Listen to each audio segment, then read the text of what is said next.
Hola, ens agrada molt tenir-te aquí gaudint dels nostres devocionals. Benvingut i benvinguda al canal de Catalans per Crist. Si et ve de gust de veure aquest devocional, deixa'ns un comentari. Estem desitjant poder interactuar amb tu. Gràcies. Avui vinc a compartir amb tu 3 versets que trobem en el llibre d'Èxode, capítol 1, del verset 15 al verset 17, i diu així la paraula de Déu. Llavors el rei d'Egipte va donar ordres a les llevadores dels hebreus, a la primera d'elles, de nom Xifrà, i a la segona, que es deia Puà, i els digué: quan assistiu les dones hebrees en llurs parts, pareu atenció al sexe del nadó. Si és un noi, feu-lo morir, i si és una noia, que visqui. Però les llevadores temien Déu i no van complir el que els havia manat el rei d'Egipte, sinó que van deixar viure els nens. Mitjançant aquestes dues llevadores de nom Xifrà i Puà, aprenem una cosa sumament important: no obeir allò que contradigui la voluntat de Déu, sense importar-ne el cost.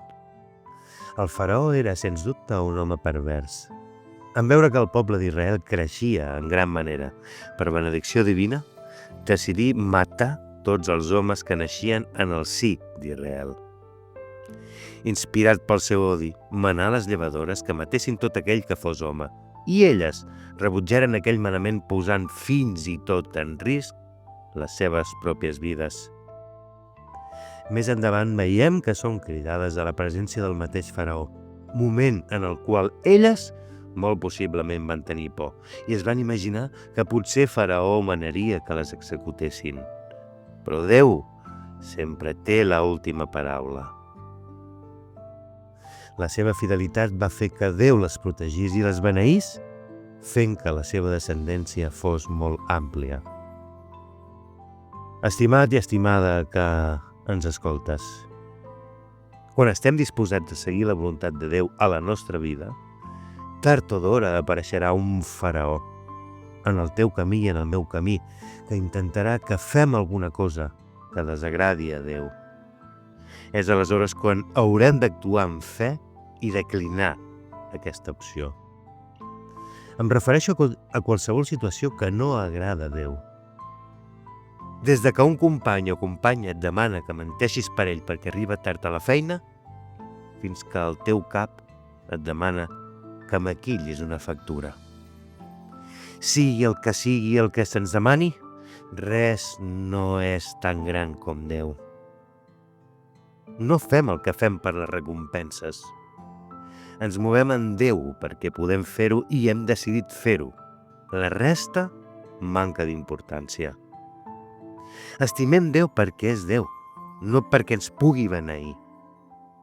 Aquest és l'amor que aprenem de Jesús, que ens estima a tots i totes, independentment del resultat de les nostres vides i de si decidim seguir-lo o no.